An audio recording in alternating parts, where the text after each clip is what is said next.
everyone, it's AlexCat or whatever, and I'll ask you a question that's been bothering me for a while now. What exactly is Raiden Ei? In this video, I hope to go through any and all information I have found on what she could be, and any possible connections to the moons. This video contains spoilers for Luna 4, and if you have not completed this quest, I recommend saving the link to this video and watching it afterwards. Quick disclaimers, this video is very much a compilation of my own thoughts jumping around, and I hope you will find my observations useful or at the very least entertaining. Any corrections will be in the description below, so with that out of the way, enjoy. Now I've always been curious as to what Raiden exactly is. She's not human after all. And we know what the other Archons are, or at least it's easier to connect the dots, but with Raiden, all we have is this. Dear me, that didn't frighten you, did it? After all, you are in the presence of the most supreme and terrifying incarnation of lightning in the whole of Teyvat. That was Raiden's voice line, "When thunder strikes." She refers to herself as an incarnation of lightning. Now, the word incarnation is a way to describe someone who embodies something, in this case, eternity. It can also refer to reincarnation, perhaps hinting at her being the reincarnation of eternity. Or perhaps that's a bit of a leap. I'm not a professional understanding the meaning of words, I just googled what it meant. But moving on, I've watched some theory videos in the past, and I recalled hearing that she sacrificed herself for her sister at one point.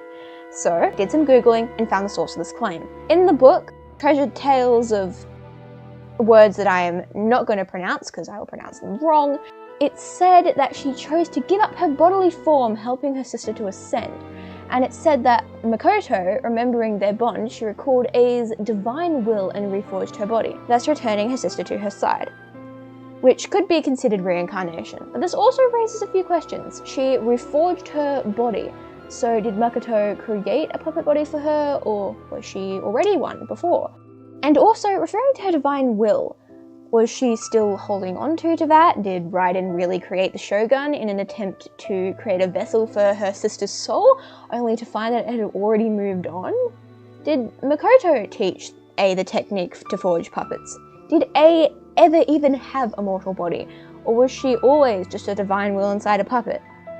I'm personally inclined to believe she was a puppet prior to creating the Shogun, although that likely makes no sense because why would she need to create the Shogun if she already was a puppet?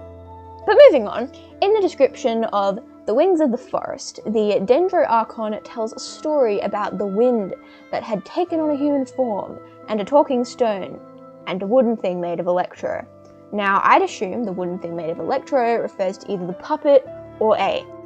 I got bored of reading, so I cannot confirm the timing and context of this, so it might just be referring to the Shogun. Now, in Wanderer's character story 4, it says puppet making techniques had their roots in Conria, and his nature as a creation of the Electro Archon makes him all the more special. And in this quest, Nahida refers to Wanderer as being carved from the wood of a white tree, which obviously points to Irminsul, and we even got confirmation for this during this quest when he says he's a puppet built from the branches of a white tree, using technology left behind by the Conrian schools of mechanical engineering. And when Albedo asks him about a white tree, he just straight up states he's from Irminsul, saying yes, a branch of Irminsul that was once connected to the main tree. Now, during the making of this video, the latest Archon quest was released, Song of the Welcome Moon, Act 7 and 8, which had a lot of moon-related lore. But we'll get into the moon-related stuff in a little bit. But this quest further confirms that Wanderer is indeed a puppet made from Irminsul using a Conrian technique, which means the Shogun puppet is made with the same technology. We also learn in this quest that puppets have energy cores, which reminds me a little bit of the moon mirrors and the moons.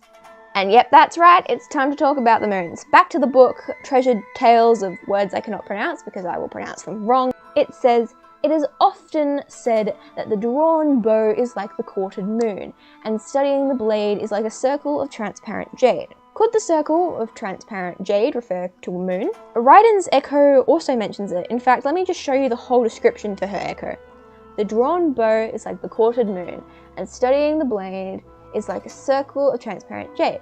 Now, the truth of jade lies beyond reach, my only companion the moonlit shades." Once again, the quartered moon, and a circle transparent jade. If this jade refers to a moon, it lies beyond reach because it's behind the false sky, or because it got destroyed. Only companions the moonlit shades likely refers to the 4 shades and a possible connection between the shades and the moons. And after seeing the Moon Sisters in the latest Archon quest, I was most curious to know what this quartered moon looks like. And after looking further into what a quartered moon is, aka googling it, I do believe it faces the same way as the moon behind the eternal moon. And one thing that really caught my eyes about the Moon Sisters was the horn-like hair accessories on the Frost Moon. They immediately reminded me of the horns on the Shogun's boss form. Yes, they look different, but they're still horns.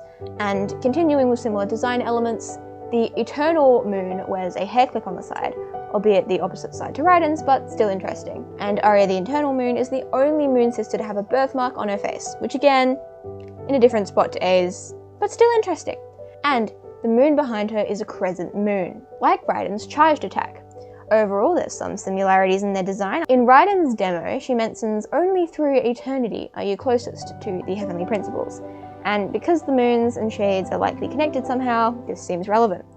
And just to jump onto another topic all of a sudden, in the Song of the Welkin Moon web event, it's mentioned that the Eternal Moon fell. But now, looking at all this information, it's clear that Raiden and the Eternal Moon have some kind of connection. Raiden is unlikely to be Arya, the Eternal Moon Goddess, since the Moon Marrows exist. Now, we know it's possible for things to affect the Moon Marrows, since the iridescent moon was corrupted by the Abyss, and Alekino exists, with its power and her bloodline and stuff. I'm not entirely sure about how that all works, and I'm sure other people will make theories on it. Well, at least I hope they will, since I really want to watch that. Also, why does Sonnet remind me so much of Clervy? But moving on. Point is, Raiden could possibly be the Alekino to the Eternal Moon. Whatever Alekino is to the iridescent moon. Now, time for my theory. I personally believe, with little evidence and a few assumptions, that Raiden is a fragment of the Eternal Moon, a fragment of her divine will that either had an elemental body made of electro or was placed in a puppet from the very beginning. But hang on, why would she need to create the Shogun puppet if she already had one to begin with? Well, but going back to the issue earlier, if Makoto brought her back as a puppet, or if she already was one, then creating the Shogun would be rather pointless, no? Unless she really did create it for Makoto, but then why throw away her own puppet? Or did she need to create one from the ground up for it to rule Inazuma? Or did she intend for the puppet to be by her side the whole time, and putting her soul on a sword was a decision made later on? I honestly have no idea, and I really do hope someone with more experience in theory crafting can use this information and put together a proper theory. In short, Raiden could be a fragment of the Eternal Moon's divine will. And here are some design similarities with Raiden, Columbina, Alekino, Arya, Sonnet, Kennen, and Inefa. Since, the dragons created the moons, it seemed relevant enough.